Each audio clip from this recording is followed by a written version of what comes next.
show shenanigans. First keeping us on point. Like, all right, man. Your pants. Oh no.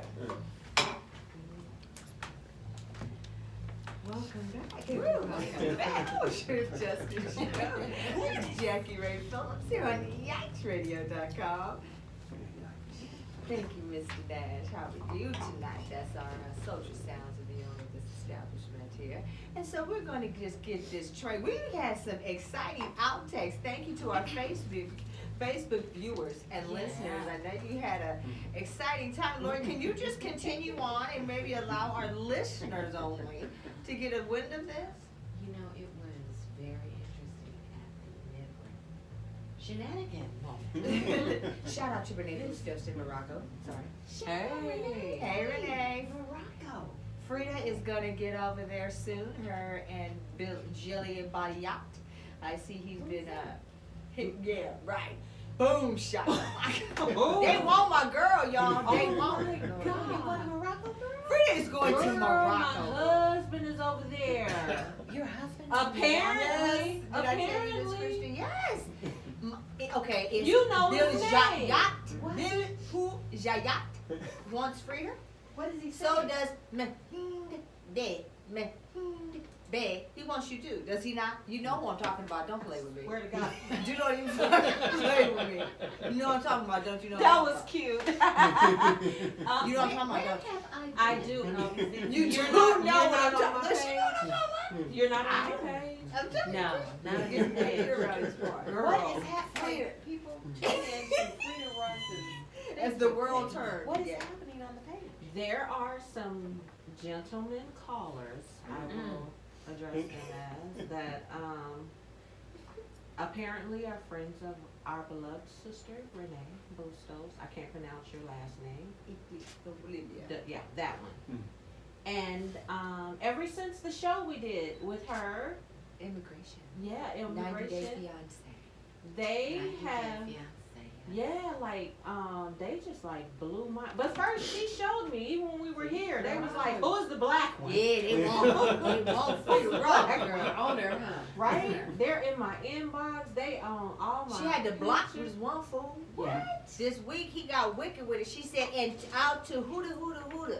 If you ever come in my inbox, give me that smut. I'll blow your She page let him have it. up. And the son of a bitch blocked me. Ain't that some shit? One good block deserves I couldn't even, I went to block him and couldn't find you. He had blocked me. I was finna blow his page up. Now that thing about revenge and the payback. It's fun though. It's fun. I Girl, love him. you already know when it goes off because she'll put something like, ah, shit. Yeah. Somebody done something, pissed her off. Yeah. Oh, it's over now. You know what I'm tripping on though? Like, and this is like off what we talking about, since you brought that up, like, rank strangers. Like, I'm not gonna go, well, I will go on your page and share pictures. Yes. Right. But if you don't know me, don't be sharing my pictures on your page. Don't do that. And don't share that one back there's picture. I know some people are gonna say stay off Facebook free. That's my page. Yeah. Oh, so they share pictures from your page? Yes. On their, I'm not a big Facebook user, so I didn't quite know. You're getting better. So I don't need you to let the public know she is getting better. She actually realizes that it's a program called Facebook. And you can actually meet friends, communicate, talk to others. Family. Yeah. You know, and What that's a what it's about. Friggin' novel idea. So It is. she does know now that it exists, Dante. And now that she knows that it exists, she's been working with it, Christian. I don't know. Well, I can't say anything because I'm just as bad. I'm figuring it out myself. People are teaching me how to use it. Yeah, teach me how to Have use it. you online yet? Yeah, I'm Let's on talk real talk. So how many? DM. Yeah. How many they own you? What's that? You fresh on? Yeah, I'm You fresh fresh on. on. Yeah, They own yeah. There's a few. Dang. I got a lady that, matter of fact, waiting on me after the show today. What? Yeah, You got her off yeah. Facebook? Yeah, you know, You're on Facebook? Did you you. get her off It's so Facebook? stupid. I can't He said she waiting on me. She waiting. Yeah. No, I met her at a Lloyd, did you meet her on Facebook? No, not Facebook, no. I don't Well, use lady, Facebook. whoever I don't you know. are, you've got a good one, cause he You is, got a gem. Light Bright is fine, huh? Light Bright is fine. Dante, you done? Yeah, he is. You done, Dante? Uh, You can't do it no more. You ain't fucking with her. You ain't fucking with her. Yes, honey, yes. And get a competition for it. So tonight, bring your A game. I said, we going for it. Look at Norbert. I'm No, going no, for it. no, Tuesdays, Tuesdays. no competition. I'm good. I got a I winner. retract that. I got a winner. So he's safe. You said. That's what they say. Okay, look, check this out. Blast. When you choose to get naked in your mind and accept yourself for who you are, you are then able to master the art of truth and love. I think that's a very concise statement of truth. I think that coming to terms with ourselves or accepting ourselves on the terms that life has provided for us is a form of enlightenment. I think it's something that people rarely do or take the time to cultivate inside of themselves. But in truth, when we talk about healing or the idea of being whole, that is what we're doing.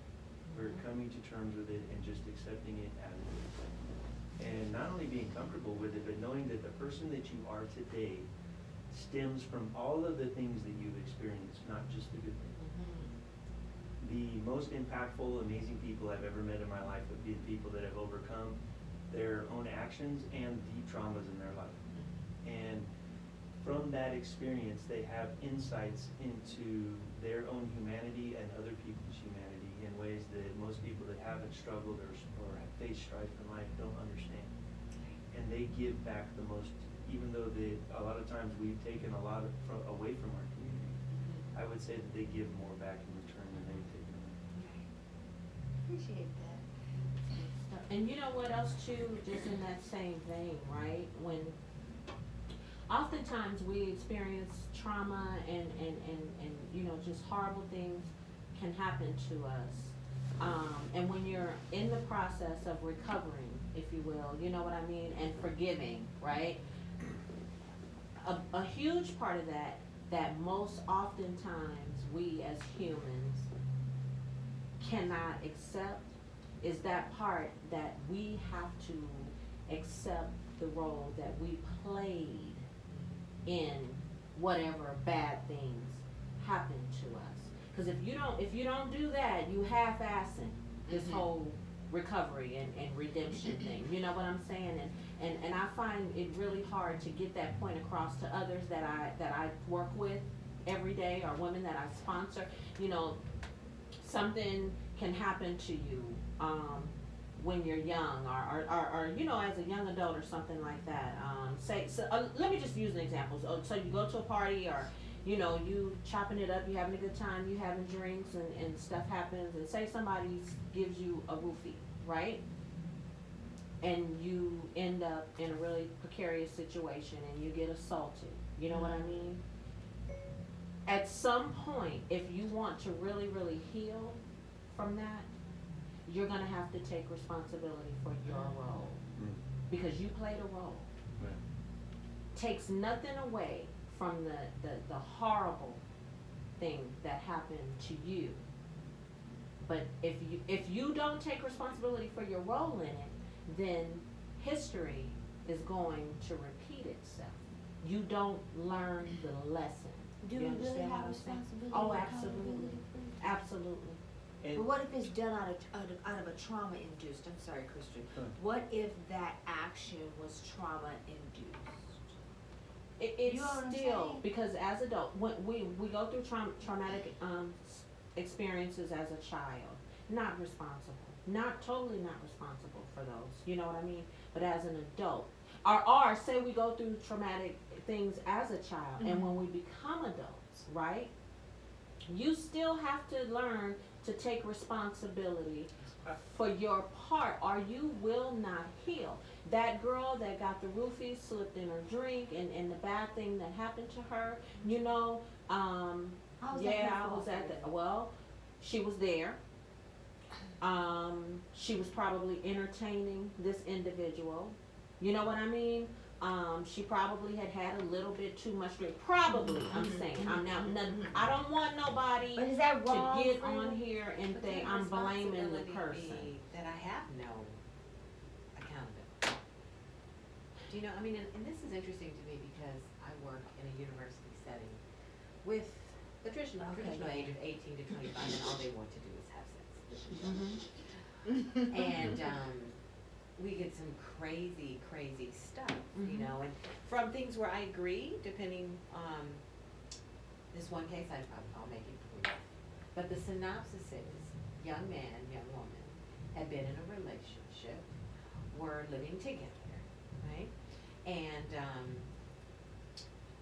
were mad, broken up, right? For lack of a better term. For lack of better. They were mad, they were broken up, one had moved out, then the male came back over because the female had the spot. They decided to take all of their clothes off, get butt naked in the bed, right? So they're laying in the bed, they turn off the television, and then one says, hey, maybe we should have sex. And then the girl says, yeah, I think so. So he gets on top of her, they kind of have their little foreplay moment. He slips inside of her, and then she says, I don't want to have sex. And he keeps going. And he kept going. She plays a role in it. And I get that role she played in that, right? Then she was raped. I mean, this child, she made signs, petitioned, picketed, all of that. So she had a role in that. But I have another young girl that came from, you know, the middle of Iowa. No disrespect to you Iowans that are out there. But it's a little slower than it is here in LA. Wild West. And she went to a frat party. She went to a frat party during Welcome Week at the university. And Like, can you describe what that's like? Seriously, if you could just take was one depth into what the university world is like at this season, so our listeners can get a rich feel of where you're going. what the The university is like? The role. The The role. party, the party oh, role. wow, Literally, no, okay. because you gotta paint the picture. You gotta paint the picture. So imagine your street that maybe had about 25 Victorian homes on it. And how many people could you put in a Victorian home that has maybe 9 bedrooms, right? So imagine that. Then once you imagine that, they're packed with people and they're all on the street like a huge block party. Remember block parties? So you got a huge block party. Half of the people there are naked. Half of them are naked. And the other half are trying to figure out How to get naked. how to get naked. Okay? And so there's tons of alcohol of which no one has to necessarily pay for. It's just free flowing, and there are games. They're chug-a-lugga games. How fast can we drink this alcohol and not get drunk or rush to the hospital for blood alcohol poisoning, all of that. So that's that kind of wild, Sodom and Gomorrah type of Right. we're having here on the road. I'm exaggerated a bit. I'm also Greek, so no respect. Just right. But I'm That's saying, how so you know what it is. That's how I know what it is. But anyway, she comes from Iowa. They don't have Sodom kind of parties there. And she's just kind of going from house to house. And these guys realize that she doesn't really understand the role fraternity game. And so they decided to put something in her drink. They put something in her drink. She wakes up. This is crazy. I don't know if you guys have been on our campus, but we have a building that has a really, really tall sphere on the building. They took a mattress to the top of that building and took her up there. And when she woke up, that's where she was. They like the movie, Yeah. like the movie with the Vegas Hangover. She was on top of the building. I think in that one, I don't know what she could have done. Take responsibility for I don't it. know what responsibility she Where could. can she go with that? Where was she? Where is she? Well, and I agree with that. I think that I'm more so speaking about when the bad things happen to an individual and then they begin to act out. I was gonna say, I think the responsibility lies in after the trauma has been received. I don't believe that people need to take responsibility for being traumatized. No. But I think that what people don't realize is that from the moment that you receive trauma, you're responsible for all of your actions after That's what I'm that. talking about. After Repeat the that, trauma. please, Christian, Mhm. please repeat. So Mhm. it, a lot of times people feel that it justifies their actions because they were traumatized. And so they don't take responsibility for the way that Mhm. they respond to trauma. Mhm. And I think that that's what we, whether we like it or not, are going to accept responsibility for, Mhm. because that's what we are in control of, is how we interact. It's like when somebody's, you made me angry. Mhm. You didn't make me Mhm. angry. I have control of my emotions and I chose to get angry. So if I start becoming angry and I invest in these things, then I think it's really hard, and it's something that you do have to face as you heal in Mhm. life. Because if you get, like for myself, I was molested at 8. How I responded to that was very negative. Mhm. And if I am actually responsible for the way that I adapted to those things, Mhm. whether I like it or Even not. as a child? Even as a child, Mhm. I chose to isolate myself. I made these decisions. No one else can make those decisions for me. I am ultimately responsible for the way that I chose to deal with those things, even though it was from a childish mindset. But you have to understand that trauma doesn't understand what age you are when you That's receive it. right. So a lot of the times the way that when I'm processing people with trauma, I say, when did you make that decision to invest in this right here? And they'll be like, hey man, since I've been 10, I've done this. Mhm. I'm just like, so you made a life-altering decision that you're gonna stick to for the rest of your life from a 10-year-old's mindset. Absolutely. Your coping skills as a 10-year-old was so vast that you can base your whole life on this, and that Mhm. you're never gonna evolve out of that moment in your Mhm. life. And a lot of times people don't think of it in that context, but that's when we made this agreement with ourselves. Mhm. That's when we told ourselves, this is how I'm gonna solve this problem. Mhm. It was from the point of view of a child. And I have Is it the coping? It is It, coping. yes, We have to especially when cope. you're a child. Especially when you're a child, but that child grows up. I have an example, really good example. Years ago, I had a client. She had been in an abusive relationship, and apparently it was a very horrible experience, like near death, right? Mm. And this person, you couldn't look at her and tell by the way that she acted. She had this huge sense of entitlement. She was a big I and everybody else was a little you. However, she was in my shelter, right? And I remember doing groups and stuff like that, and I was speaking about just what we're talking about, how we, the victims, the victors, if you will, have to take responsibility for the things that go on in our lives after a certain age, because if you don't, you'll repeat it. And immediately, I'm not responding. How do I take responsibility for someone raping and choking me out and beating me within inches of death? That's the reason why I'm homeless today. That's the reason why I have this going on and that going on. And I just sat and I just listened, because I understand. I get it. You know what I mean? Again, it's really, really, really hard for me to take responsibility for my actions, good, bad, or indifferent.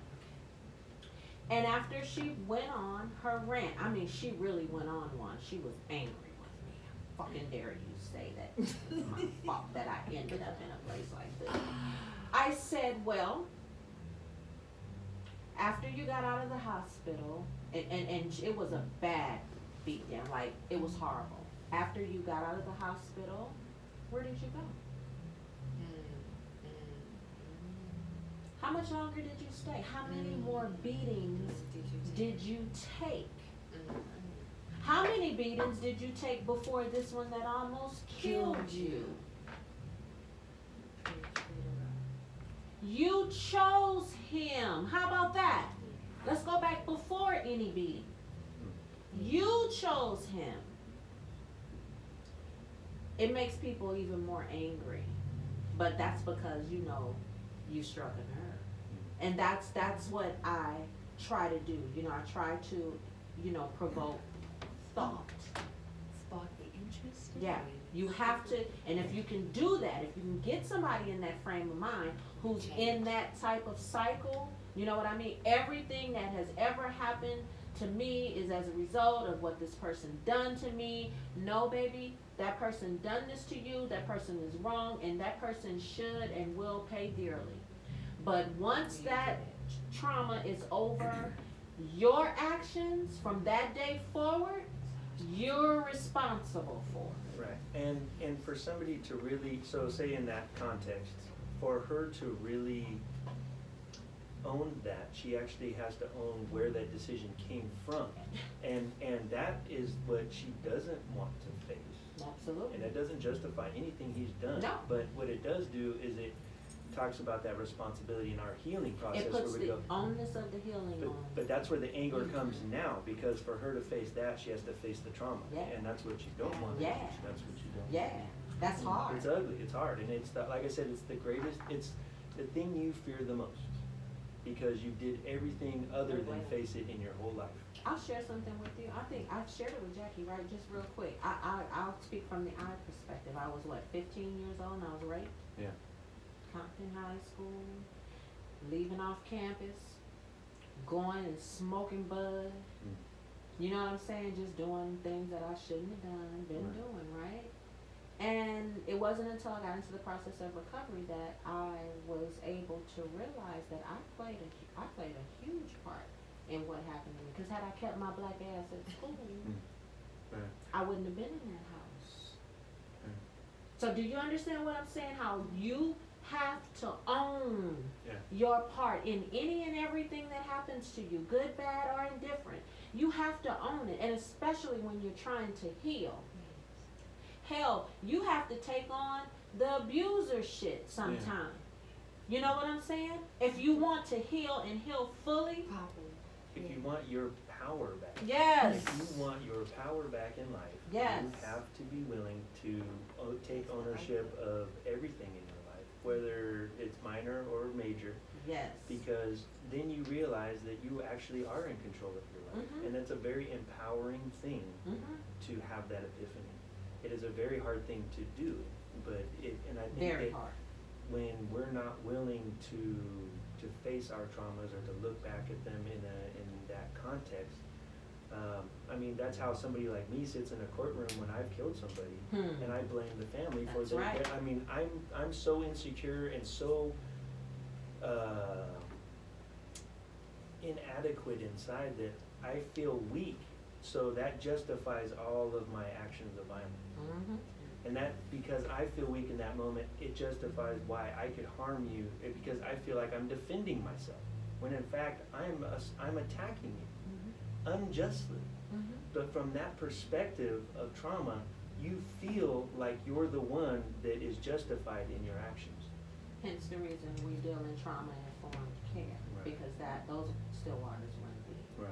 And so, but that's how you can get to a place of that type of denial where you are done something irrevocably wrong to someone, something that you cannot take back, Mhm. and you feel like it's their fault that it happened. Mhm. How are you able to process that, Christian?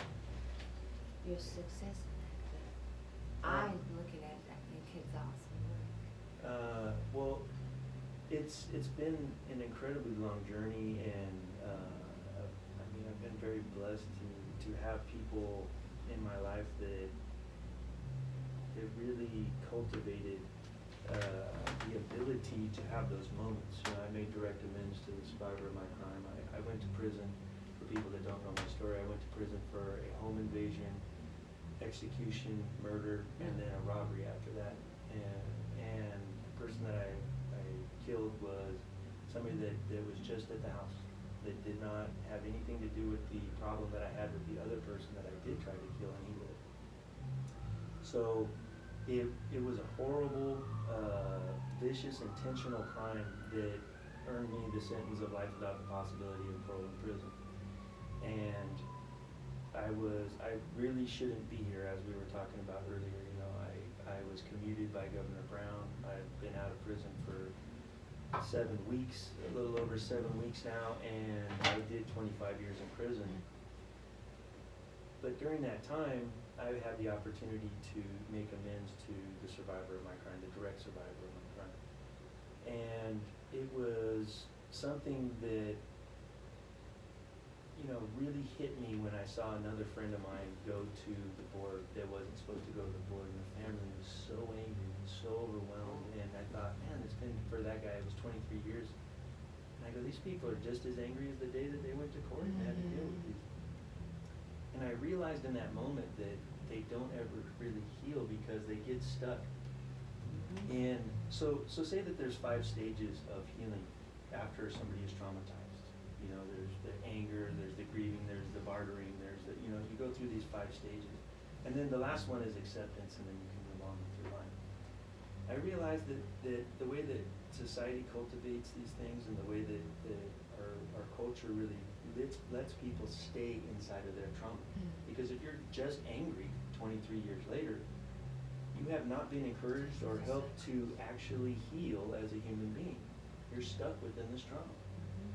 So for us in prison, some of us have chosen to confront these things and to work through our traumas and try to give back in some way as a form of amends to society, to ourselves, to other people. And we end up finding a sense of well-being, even though it's a very harmful environment. We at least find ourselves. We at least find something that gives us purpose, and we try to give what we can to either other guys in prison or to the community when we're allowed to interact with the community. So when I saw how raw and how overwhelmed they were, and how just they reminded me of myself when I was in the courtroom at sentencing, and how rude and how angry I was, and how overwhelmed I was, and how much revenge I wanted, and how far I would go to get it. I mean, I would have died at that age. When I was 19, I would have died to get revenge. I mean, I was so set on it. And that's where they were at. And I go, the trauma cycle is alive and well right there. They got handed it to them, and they kept it for 23 years. And they are doing whatever they can to exact that revenge, and they feel that that's going to redeem them. That feels like they're going to redeem their loss. And it's not. And it's not. So in that epiphany, when I saw that, it really pushed me towards the idea of amends. Like, what is amends? What can I do to help these people step outside of this? Like, what it is my responsibility to let them know that the person that I am today is not that kid that sat in that courtroom and felt like they were responsible for my action. And at the time, there was nothing available. There was nothing of it. Matter of fact, it was illegal, and every block that you can imagine for that idea alone was present. And I can't tell you what it feels like to sit in front of a piece of paper and to have committed, like, now I'm connected to myself. I'm a person that's self-aware. I feel the responsibility and the onus of what I have done to this family, to society, it's such a grand impact. To really understand that, and then to say, okay, I'm going to try to say something that compares to that impact. It's overwhelming. As a person, you cannot process that. So for me, it took years of going to groups, and mind you, this isn't groups for amends. This is me just going to groups and trying to find something, and then as I heal, I go, that helped me, maybe that'll help them, and trying to mirror it in an action towards them. And then over time, it kind of, like I said, I got very blessed that somebody came in, which was Javier Starring from Healing Dialogue in Action, and a survivor came with him, and she shared her story. Her name is Noelle, and it just opened up the emotional floodgates for me. I mean, it was so impactful to receive kindness and mercy from somebody that should hate your guts, and to see that they had healed, and to know that as I was just, I mean, when I say emotional, I mean, it was like crippling. And for years, even when I would convey it, I would start crying again because it was just so intense to receive that. But to hear her on the other side of that, as we met later on, that how it impacted her to share her experience, and for us to receive it, and for her to give that to us was deeply impactful for her as a survivor in the healing process, to have actually extended it, to know what that is, to extend that, and to really be the real McCoy with that. So I realized it's a symbiotic exchange, and that gave me hope that the people that I hurt, the client, could receive it, and that there could be an exchange, and that they could change, that they could be impacted by the intention of healing. And I formed a group around it, and for a year and a half we ran a group that was solely focusing on shame, and the idea that we were going to have group therapy, and then we were going to write about what I called stages of attunement, because for me I believe that we adapt to our environment. So as we attune, or we match our environment, so we went from 1 to 5, 6 to 10, 11 to 15, and most people committed a crime at 19 years old. So we didn't really get past a fourth attunement. So, Wow. and in that process, you see that all of the guys are going through the exact same things, and it was a very intense process. So as we wrote, so basically you're recording this from a perspective of shame, and how you're owning your development of the capacity or the idea that this would redeem you. And in doing that and sharing how you healed from this, you're giving the person that you harmed a very intimate understanding of what it is that they are going to need to heal, because trauma is very personal. It's very intimate. The way that you receive trauma is exactly the way that you pass it on. So if you have the ability to overcome it or to come to terms with it, you also have a very deep insight into what they're going to need in the healing process. So that was the intention of the group, was to record this journey, to extend this to them in a way that would reveal that process for them. And then to come from a perspective of, I have faced the very thing that caused this in your life. I faced that thing that I feared the most, and that I would not face because I want to make amends. And that is the biggest give I can give you. And then to demonstrate that you're living, you're having a living in me. You give indirectly in their name to other things, and that you care intimately about wanting to give to them and hoping that they can have whatever it is. So all three forms of amends have been extended to them. Whether they can receive it or not is not, once again, you don't have the capacity to give for them to receive it. But that is the only thing that I felt lived up to what I call an amends. Does that leave, if the other end party does not receive, how does that alter it versus when a party does receive? Well, I can say that for me, I had to come to terms with the fact that no one can forgive you. Only you can forgive yourself. And it's something that you find in the journey, and at first you're going into like, I hope that they can forgive me. I hope that they can let go of this in a way that is beneficial to them. But at some point in the journey, you realize that you only have control of you. And you also realize that holding on to the shame is what caused all of this in the first place. And that if you hold on to that shame and not the understanding, then you're actually still stuck within it. You're damaging yourself, you're damaging other people, and at some point you're going to have to let go of it and say, I'm not going to hold that in that context inside of me anymore because it's damaging. So ultimately, only you can forgive yourself. And what really hurts the most when, at least for me, when I saw the people that were the survivors of my friend's crime, is that to have healed and then to see them still stuck in it is deeply impacting. And to go, man, it's almost wrong that I can heal and that I can't choose it for them. That's what I was going to say, they just do not, because there is a choice, yes. It is their choice. And so all the point that we extend, at least in that Bare Bones project, is that having stopped the trauma cycle on our side of it and given every single thing that we could to it, and living a life that is a different life, is all that we can do in an active moment. And that's where we leave it. And that's where we say, we're always, the door's open, we're here, we're available, and we would never will not be available to you. And a matter of fact, I make myself available to other people in this process, and we give to people just like you that can receive, until hopefully someday you can.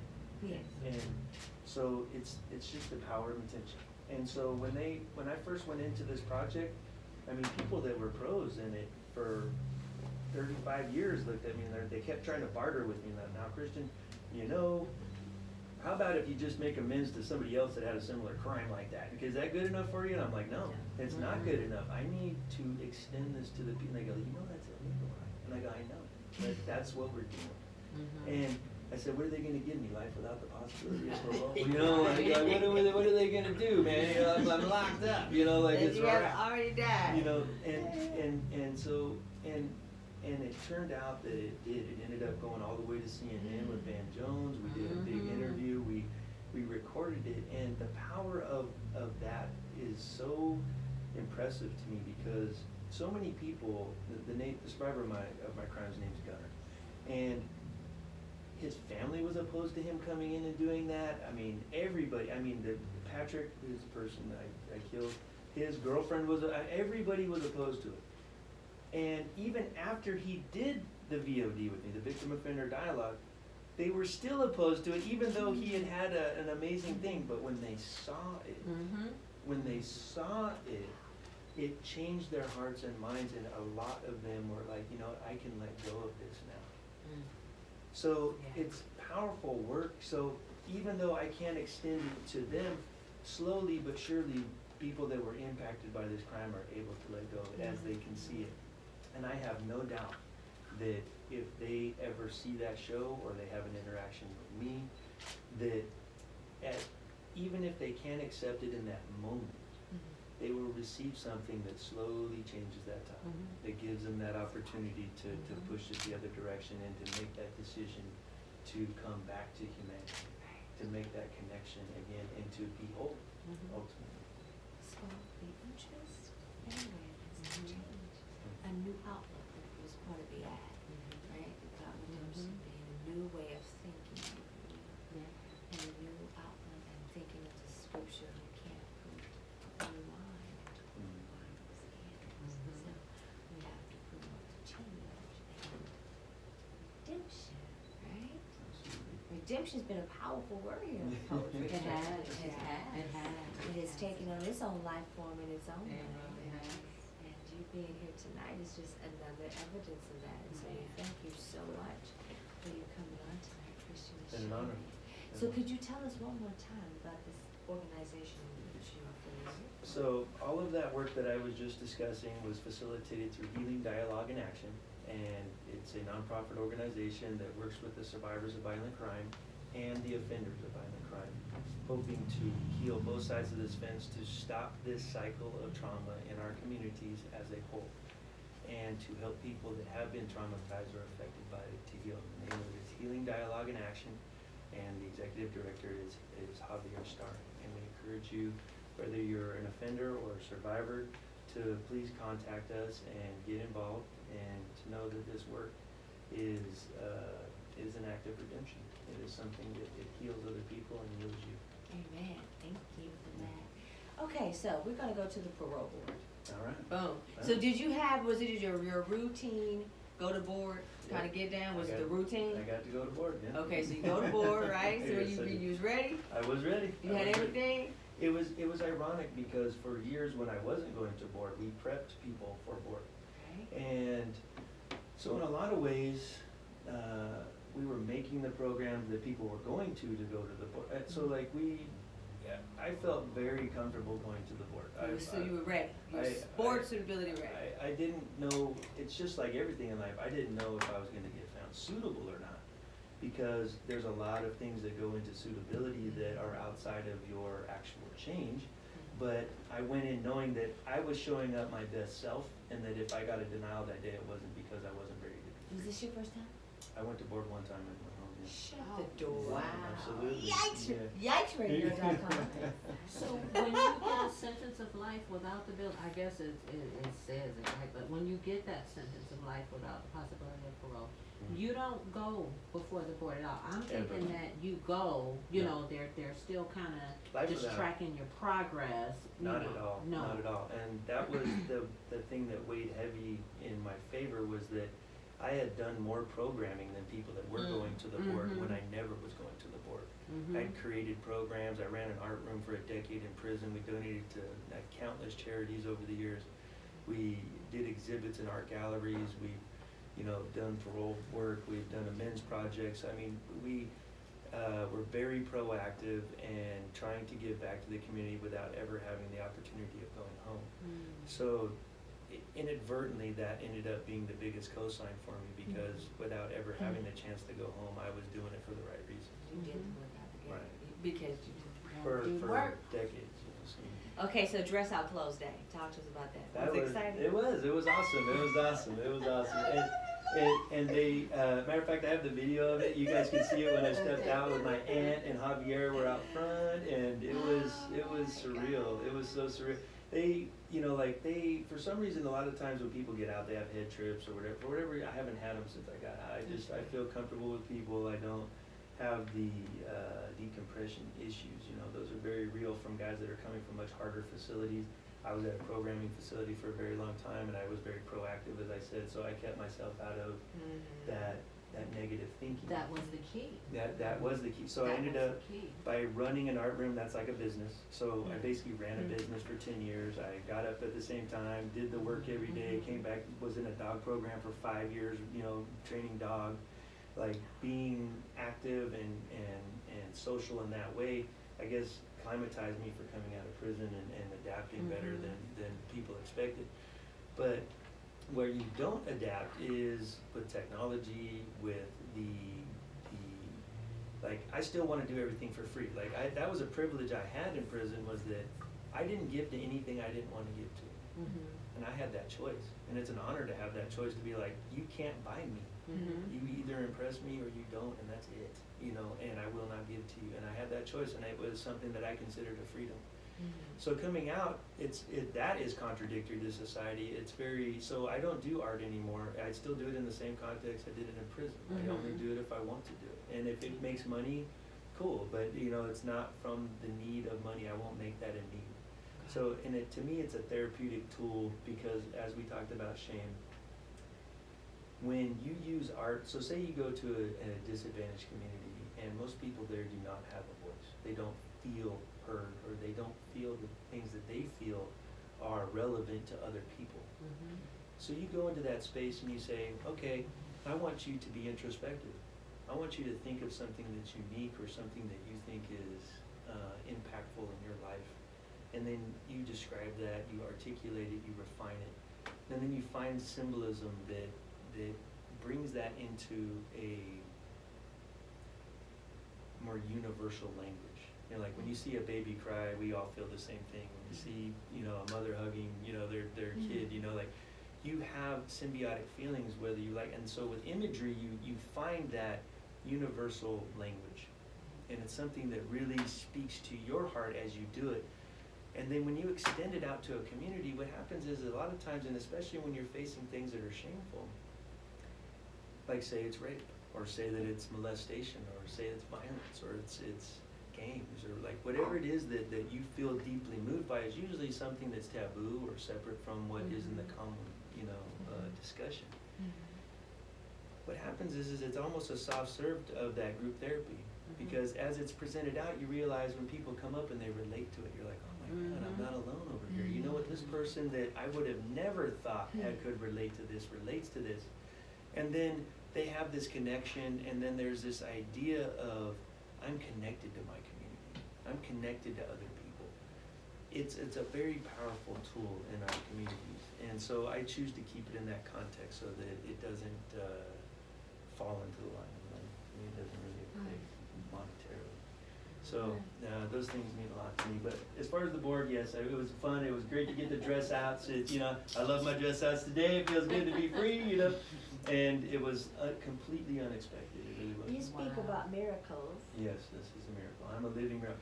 People use that term loosely, and it's really true that I should not be sitting here today, and I feel that everything that led up to this was so miraculous and so outside of the norm, and so everything that led up to this moment should not have happened.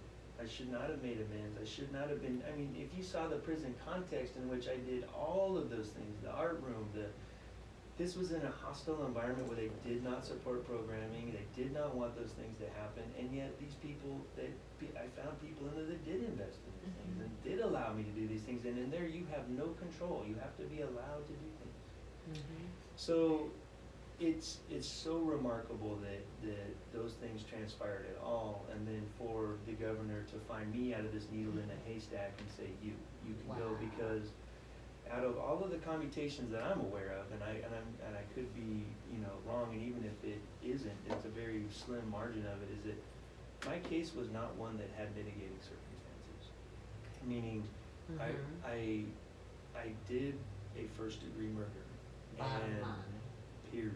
And up to the point of my asking for it, I never admitted it. And the way that the court version was that I was doing a robbery and then I committed a murder, which is much more humane than going in and committing a murder and then doing a robbery. And in that paperwork, I admitted for the first time that was the case. I swear, I never really thought by saying that, I'm saying like I'm the worst of the worst. I am why that law was made.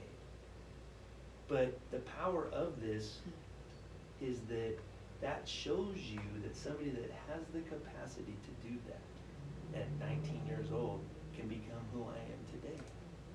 And that's what this is about. You think there's a call?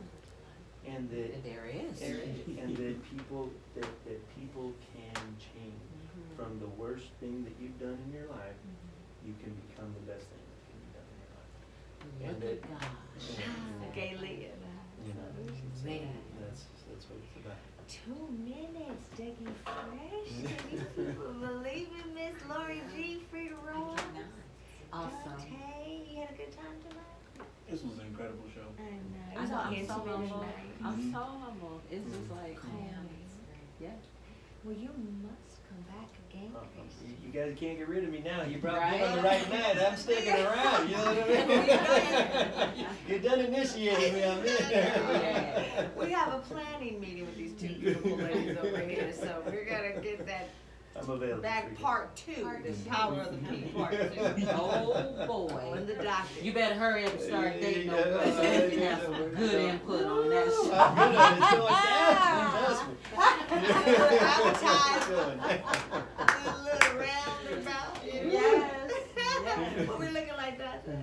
1 minute. Oh my God. So guys, we're gonna get ready. Next week we have Noreen McClendon in the house, author of Hurt People Highway. I need you back here if you can come, if you can make it. Just do what you can do. You know, you're on the VIP, but we're going to have a great time here on the Poetry of Justice show with Jackie Ray Phillips on yikesradio.com and acceleratedраdio.net. So make sure and tune in. The lovely Frida Ross is in the house tonight. Yeah. Awesome show. Awesome. I'm just, I'm full. We're out, Lori G. We're out. Goodbye. Good night, everybody. Good night. Thanks so Yeah. much. But we're still on that, Lori. We're still on Oh, there. okay. Wow.